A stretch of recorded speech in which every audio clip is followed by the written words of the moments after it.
Hey guys, what is up? It is Taylor here for Club North, and in today's video I'm going to be counting down the top 5 easiest ways to make money and collect gear in the division. So if you find this video helpful, please tell me in the comments down below and see if we can get this video to 10 likes. Here we go.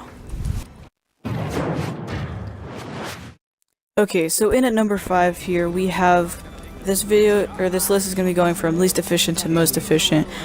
So in top 5 spot, we're going to have the Procurement team, which has the Scavenger Crate. Now you see here, as soon as I open up the Scavenger Crate, I get one of the yellow type armor mods. And this, I think, sells for, I go over here and sell it in a little bit, but it should sell for about 7,000 or 5,000, which will bump your money up a lot.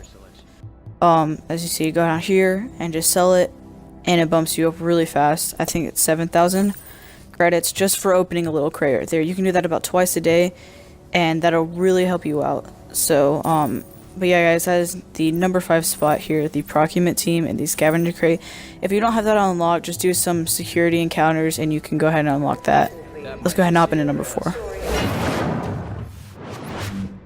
Okay, so in at number 4 we have crafting. Now, if you have the right materials, you can actually make a ton of money off this. As you can see, I don't have superior or legendary, I think they're called legendary, which is like the yellow type weapons, but I think I only have the blue and green background type armor and fabrics and stuff like that.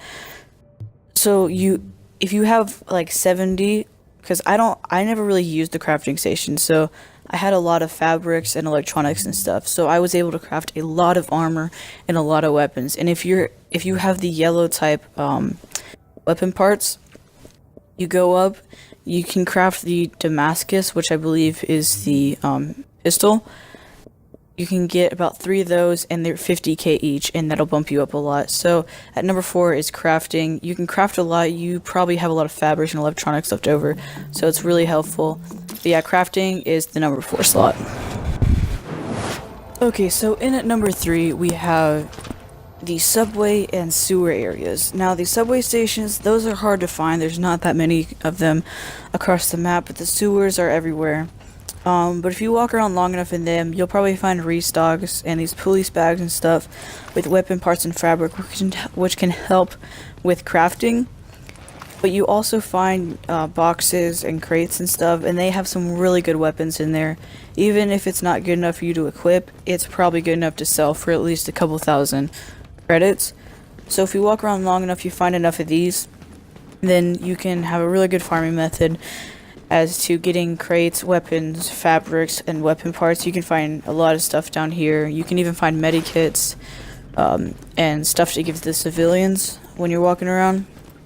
So yeah, it's not terribly helpful. It takes a while to find these areas, and once you get down there, you're not going to find probably any more than 3 different type things. You could probably find a couple fabric, couple weapon parts, stuff like that, but you probably won't find that much. But if you keep looking for them, figure out where they are, and resetting it and stuff, you should be able to get a pretty good farming method out of this.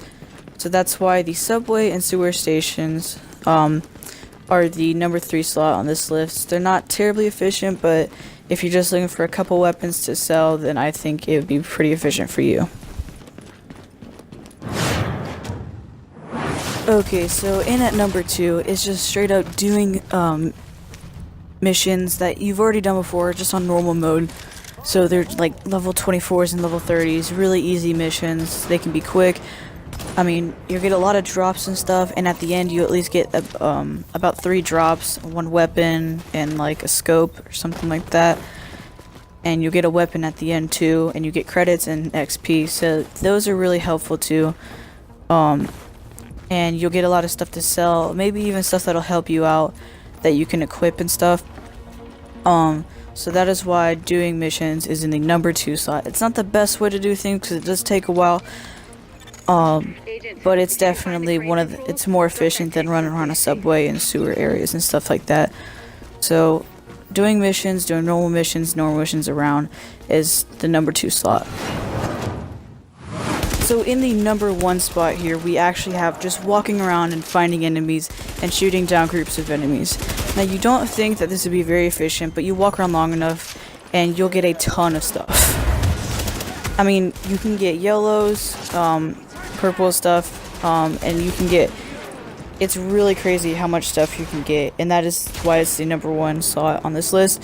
It's really efficient, really helpful. You'll get a lot of weapons and stuff, so that's why it's the #1 slot on this list. And that is going to be all for this video today, guys. I really hope you guys enjoyed it. If you want me to do another top 5 easiest ways to get money, then just tell me in the comments below and see if we can get this video to 10 likes. I'll see you guys next.